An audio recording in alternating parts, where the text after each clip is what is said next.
En 1938 conocemos a Thomas y su mujer Ellen. Viven en Alemania, en un pueblo llamado Wisburg. Thomas trabaja para un señor llamado Herr Nock. El jefe de Thomas le pide que viaje con el fin de vender una vieja mansión del pueblo. El interesado es de un lejano poblado de Cárpatos, en Transilvania. Este es conocido como Conde Orlok. Y aunque Ellen trata de convencer a Thomas de que no se aleje de su lado porque tiene un mal presentimiento, Thomas no toma su consejo debido a las promesas de dinero que le hace su jefe si es que acepta ir con el Conde Orlok. Pero es un viaje largo que le tomará más de 6 semanas en ir y volver. Thomas deja a Ellen con su amigo Friedrich y su esposa Anna para que no sufra de la soledad de su ausencia hasta que regrese. Y bueno, durante toda la estancia de Ellen con Friedrich y su familia empieza a tener episodios de sonambulismo y delirios. Friedrich llama al Dr. Willem para tratar de descubrir qué es lo que sucede con Ellen, pero este, al no comprender qué es lo que ocurre, los canaliza con el Dr. von Franz, su antiguo profesor que terminada su carrera como hombre de ciencia, ahora se ha vuelto un especialista en alquimia y temas paranormales. Este examina a Ellen y llega a la conclusión de que Ellen está seguramente poseída por algún demonio. Friedrich, escéptico, piensa que solo tiene melancolía por extrañar a Thomas, y pese a todo, el matrimonio trata de sobrellevar la presencia incómoda de Ellen para no espantar a sus pequeñas niñas.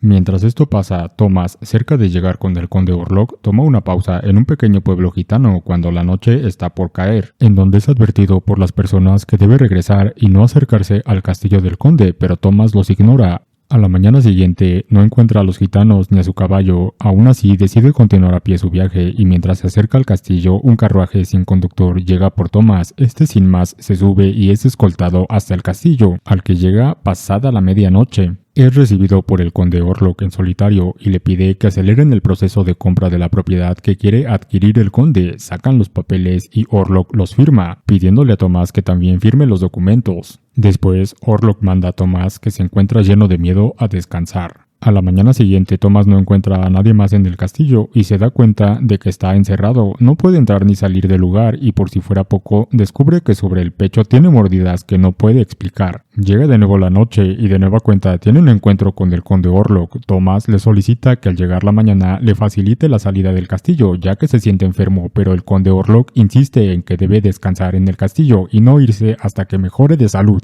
Orlok se retira y Thomas, sin salida al día siguiente, explora el castillo, encontrando un mausoleo donde se encuentran algunos ataúdes. Al abrir el ataúd principal, Thomas queda impactado porque dentro se encuentra el Conde Orlok. En ese momento todo hace sentido en su cabeza. Las visiones que tuvo con los gitanos de la región, el castillo en medio de la nada, la ausencia de personas en el castillo y las mordeduras con las que ha estado despertando. Thomas se da cuenta de que Orlok es un ser antinatural. Thomas agarra un pico e intenta clavarlo dentro del conde, pero justo cuando está por asestar su golpe cae la noche y el conde despierta, ataca a Thomas, quien corre por todo el castillo. Orlok desata a sus perros que también persiguen a Thomas y cuando este está por ser alcanzado decide tirarse al vacío. Pero Thomas no muere, es rescatado a las orillas del lago, lo llevan a descansar y una de las señoras que lo ayuda a recuperarse le explica más sobre Orlok. Orlok hace mucho tiempo fue un brujo que, según se cuenta, hizo un pacto con el diablo a cambio de vida eterna. Thomas, al escuchar esto y pensar en su esposa, tiene un mal presentimiento, por lo que decide que debe regresar a Wisborg, así que emprende su viaje de regreso. En casa, Ellen continúa con sus temores nocturnos. En sus pesadillas sueña con Orlok y se nos revela que cuando era más joven, antes de conocer a Thomas y al estar completamente en soledad, de manera inconsciente invocó a Orlok para no sentirse sola y se convirtió en su amante. Es por eso que ahora que Orlok se enteró que Ellen se ha casado, quiere ir por ella.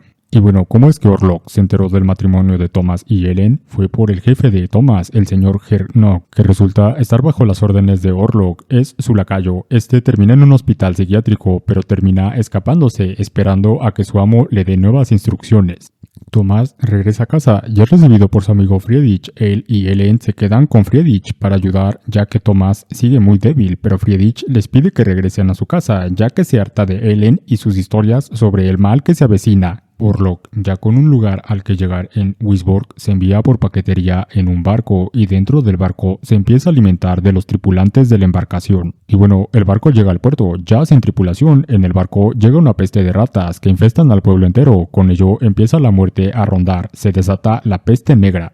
Orlok se aparece a Ellen y le dice que su promesa que le hizo cuando era más joven ha entrelazado sus destinos y le ha hecho que su deseo de poseerla sea insaciable. También Orlok le revela que el documento que firmó Thomas en el castillo no fue para dar fe notarial a la compra de una propiedad, sino que firmó la anulación de su matrimonio con Ellen. Sabiendo que su vínculo con Ellen no puede mantenerse por la fuerza, Orlok le dice que debe someterse voluntariamente a él dentro de 3 noches, de lo contrario matará a Thomas y permitirá que la plaga consuma Wisborg. Orlok empieza con sus ataques en represalia al rechazo de Ellen y a la siguiente noche llega a la casa de Friedrich y bebe de la sangre de sus hijas y de su esposa Anna. En la siguiente escena vemos a Friedrich totalmente destrozado por la muerte de su familia. Su pena es tan grande que al caer la noche totalmente destrozado por el dolor es hallado por Thomas, el Dr. Wilmer y el Dr. von Franz muerto en el mausoleo de su familia. Los tres deciden que deben detener a Orlok antes de que termine destruyendo al pueblo completo. El Dr. von Franz les explica lo que ha investigado sobre Orlok. Les dice que si al llegar el día Orlok no tiene dónde regresar a descansar, podrán acabar con él. Pero von Franz le revela en privado a Ellen que Nosferatu solo puede ser destruido por el sacrificio voluntario de una doncella. Sabiendo que solo ella puede detener la plaga, Ellen conspira con von Franz para mantener alejado a Thomas. Así que sabiendo dónde se encuentra la propiedad que presuntamente compró Orlok, se dirigen hacia ella. Llegan a la mansión llena de ratas y atraviesan el cuarto para llegar al ataúd, pero cuando Thomas lo abre y le clava su estaca, es su sirviente Herr Knock el que se encontraba dentro del ataúd. Thomas teme que Orlok haya ido por Ellen y corre de regreso a casa, que se encuentra del otro lado del pueblo. Ellen en casa recibe a Orlok en su dormitorio y se vuelve a comprometer con él, permitiéndole alimentarse de ella hasta el amanecer cuando la luz del sol lo destruye. Thomas regresa y sostiene la mano de Ellen mientras ella da su último aliento, mientras von Franz confirma que su sacrificio los ha liberado de la plaga de Nosferatu.